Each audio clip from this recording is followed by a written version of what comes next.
जय हिंद and welcome to study battle. हम लोग देख रहे हैं घटना चक्र जी के, जिसमें से आज का जो चैप्टर रहेगा भारतीय सुरक्षा व्यवस्था, चैप्टर नंबर 3। ये मिसलेनियस टॉपिक है, तो इसको देखते हैं। भारतीय सुरक्षा विषय के सशस्त्र सेनाओं की सर्वोच्च कमान जो है राष्ट्रपति के पास होती है। इसके अलावा राष्ट्रीय सुरक्षा की वास्तविक जिम्मेदारी जो है मंत्रिमंडल में निहित होती है। देखिए, भारतीय थल सेना, नौसेना, वायुसेना का मुख्यालय जो है नई दिल्ली में है। भारतीय थल सेना को 7 कमांड में और नौसेना को 3 कमांड और वायुसेना को 7 कमांड में विभाजित किया गया है। थल सेना के प्रत्येक कमांड का प्रमुख अधिकारी जो होता है कमांडिंग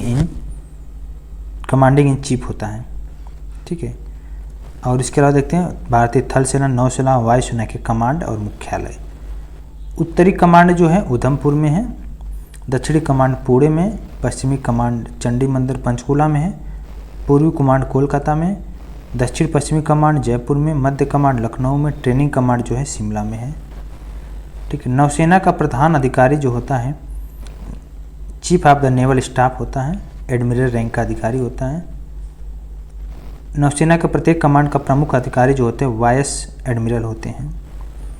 देखिए, इनके 3 कमांड है नौसेना के। पश्चिमी कमांड मुंबई में, पूर्वी कमांड विशाखापट्टनम और दक्षिणी कमांड कोच्चि में है।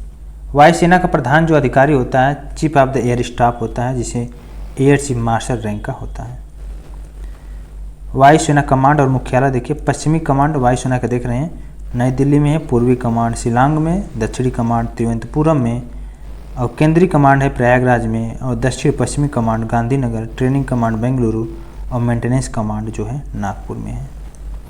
आई होप आपको क्लियर हो गया होगा। और भारतीय सेना के कमांडिंग ऑफिसरों की 5 श्रेणियाँ देखते हैं। सबसे पहले देखते हैं थल सेना। थल सेना का कहाँ से स्टार्ट होता है, सबसे हाई रैंक कौन सा होता है और सबसे लो रैंक। देखिए, थल सेना का सबसे हम पहले लो रैंक से स्टार्ट करते हैं। थल सेना का सबसे लो रैंक है कमांडिंग में लेफ्टिनेंट है, उसके बाद कैप्टन बनते हैं, लेफ्टिनेंट के बाद फिर मेजर, फिर लेफ्टिनेंट कर्नल, फिर ब्रिगेडियर, फिर मेजर जनरल।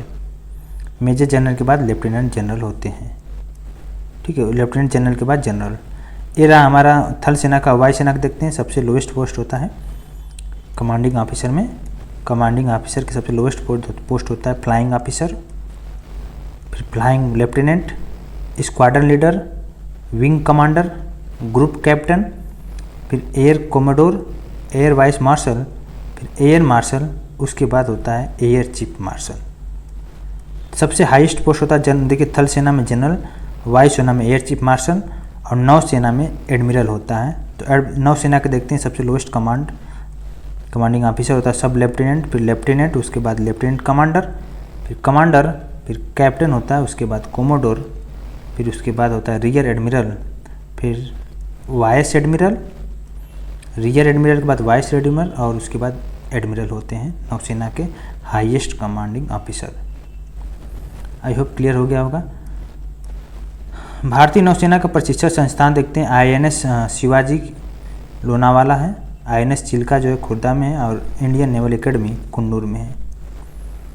वायुसेना के प्रशिक्षण संस्थान air force academy Hyderabad, air force technical college Bengaluru में, एयरफोर्स एडमिनिस्ट्रेटिव कॉलेज कोयम्बटूर में, para trooper training school Agra में और एलिमेंट्री फ्लाइंग स्कूल है बीदर में।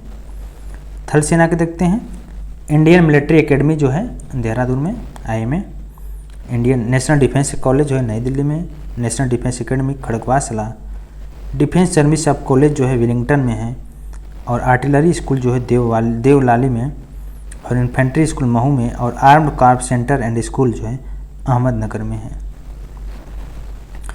इसके अलावा देखते हैं भारतीय चैप्टर नंबर 4 भारतीय आंतरिक सुरक्षा व्यवस्था।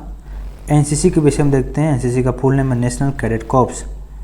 1948 की स्थापना हुआ। इसका मुख्यालय नई दिल्ली में है और इनका आदर्श वाक्य है एकता और अनुशासन। इसके अलावा देखिए, NCC का ध्वज वर्ष जो है 1954 में बनाया गया। इसमें 3 रंग की पट्टियां हैं। लाल रंग सेना के लिए, गहरा नीला रंग नौसेना के लिए, हल्का नीला रंग वायुसेना के लिए है। और देखते हैं बॉर्डर सिक्योरिटी फोर्स BSF के विषय में। वर्ष 1965 में सीमा सुरक्षा बल की स्थापना की गई। इसका मुख्यालय दिल्ली में है इनका काम है कि सीमा सुरक्षा बल का कार्य देश की सीमाओं की रक्षा करना है। अगर हम असम राइफल के विषय में देखें तो प्राचीनतम अर्धसैनिक बल है। असम राइफल की स्थापना 1835 में कछार लेवी में हुआ। कछार लेवी के नाम से जाना जाता है, ठीक है। और उसके बाद असम राइफल का मुख्यालय शिलांग में है। और असम राइफल को बोला जाता है पूर्वोत्तर का पहली प्रहरी और परवर्ती लोगों का मित्र बोला जाता है असम राइफल को।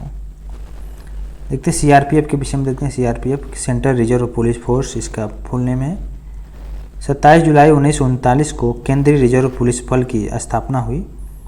स्थापना के समय इन्हें बोला गया है क्राउन रिप्रेजेंटेटिव पुलिस कहा जाता है। 28 दिसंबर 1949 को सीआरपीएफ नाम दिया गया। इसका मुख्यालय नई दिल्ली में है। और इसे रैपिड एक्शन फोर्स केंद्रीय रिजर्व बल का ही भाग है।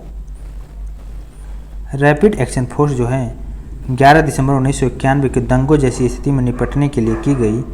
यह संगठन पूर्ण रूप से अस्तित्व में अक्टूबर 1992 में आया। अर्धसैनिक बलों में सीआरपीएफ ही एकमात्र ऐसा बल जिसमें 5 महिलाएं बटालियन है।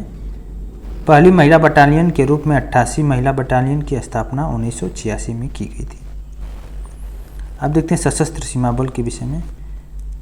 इसका स्थापना गठन वर्ष 1963 में हुआ है। 15 दिसंबर 2003 को एसएसपी नाम दिया गया। आईटीबीपी का फुल नेम है इंडो तिब्बतन बॉर्डर पुलिस। इसका स्थापना अक्टूबर 1962 में हुआ है और मुख्यालय नई दिल्ली में है। इसका आदर्श वाक्य है शौर्य, दृढ़ता, कर्मनिष्ठा। आई होप क्लियर हो गया होगा। सीआईएसएफ का देखिए सेंट्रल इंडस्ट्रियल सिक्योरिटी फोर्स 1969 में केंद्र सरकार के औद्योगिक परिसरों की सुरक्षा हेतु गठन किया गया। मुख्यालय है नई दिल्ली में। अब देखते हैं नेशनल सिक्योरिटी गार्ड के विषय में। 1984 में नेशनल सिक्योरिटी गार्ड का स्थापना हुआ। मुख्यालय नई दिल्ली है। आदर्श वाक्य है सर्वत्र सर्वोत्तम सुरक्षा। नेक्स्ट चैप्टर में अंतर्राष्ट्रीय पुरस्कार एवं सम्मान, इसको नेक्स्ट लेक्चर में देखेंगे। अभी के लिए बस इतना ही। Thank you so much.